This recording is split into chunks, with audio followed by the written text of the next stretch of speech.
What's up, guys? What's going on? I'm Paul. This is Pauline Theology's Daily Devotional, and we are back. We're going through the book of John. We're in John chapter 15, verse 3. We've been talking about who Jesus is, his purpose here, his relationship to us, life in his name, and it has been good. So if you have been enjoying this, man, I appreciate it. Give a thumbs up or a like or something, or rate the podcast. It would be great for more people to hear and to get to know Jesus more, because that's what we do here. We want to help people trust in Jesus more, because who is more trustworthy? Who is greater? Who is more wonderful? Who is more deserving of our trust in him? And the more you know him, the more you trust him. And so we want to just help you to know more about Jesus by reading about who he is. And we're doing that through John. We're doing that through John chapter 15 today. So if you haven't checked it out, go ahead and stop the tape and read John 15:3. Just one verse. If you've already read it, we're going to go ahead and jump in, man. What's going on? What's going on? Well, we're at the part where we were talking about the vine and the branches. We started out talking about how Jesus is the vine. And then we talked about how God is the vine dresser. The Father is the vine dresser. And then we started talking about how he prunes those who produce fruit, or cleanses them is the word, but it means prunes as well. And those who are producing fruit, and then those who don't, he cuts off. And then Jesus says next, he says, now you are clean because of the word that I've spoken to you. And so he's making it absolutely clear to the disciples the fact that they are those that are being pruned.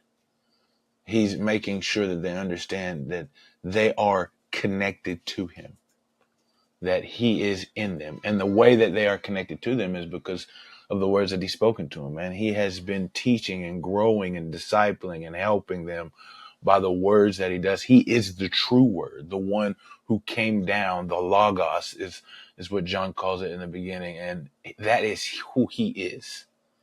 And he has been investing and pouring into these disciples. And the thing is that he gives them assurance of of their cleanliness.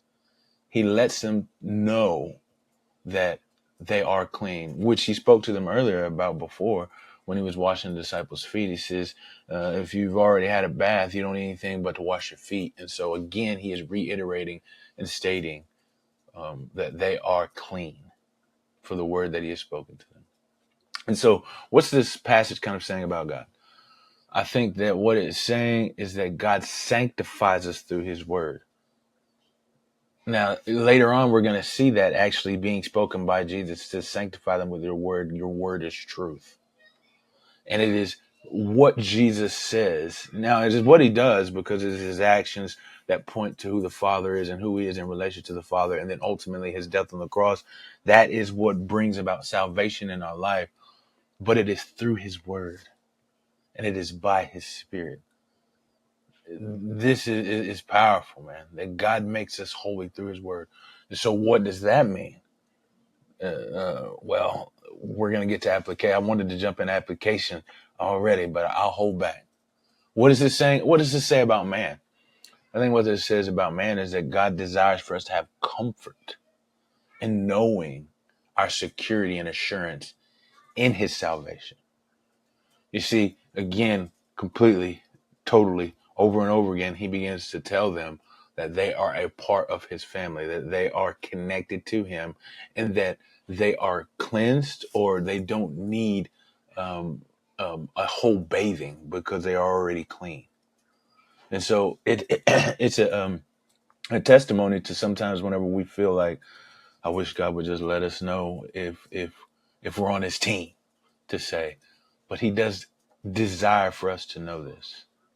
He does desire for us to know this. He wants us to have assurance fully. And that's why even in many of the speeches and talks that he has, he says, like, there's sheep in his fold, and that all those that come to him, he will not turn away, and whom the Father gives, he will keep.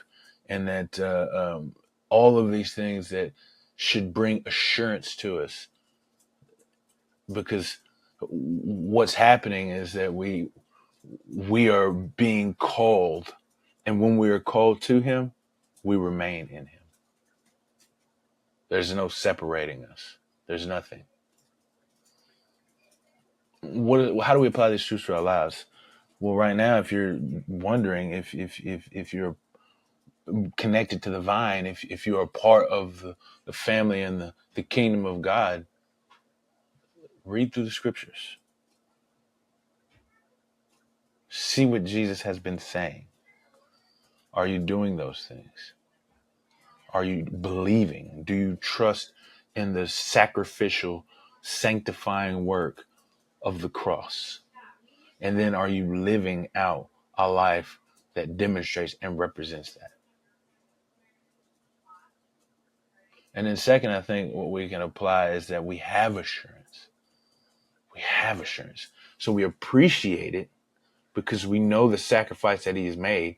We've been going through that at my church here lately of the cross and its impact, and how we don't necessarily understand the fact that that is an instrument of death, of extreme torture, and we just edify it. For good reason, of course, because that is our salvation. But appreciate the thing that Jesus did as he stepped down from heaven and he took upon that thing that we glory in, but was actually a torturous, murdering tool he had to suffer through.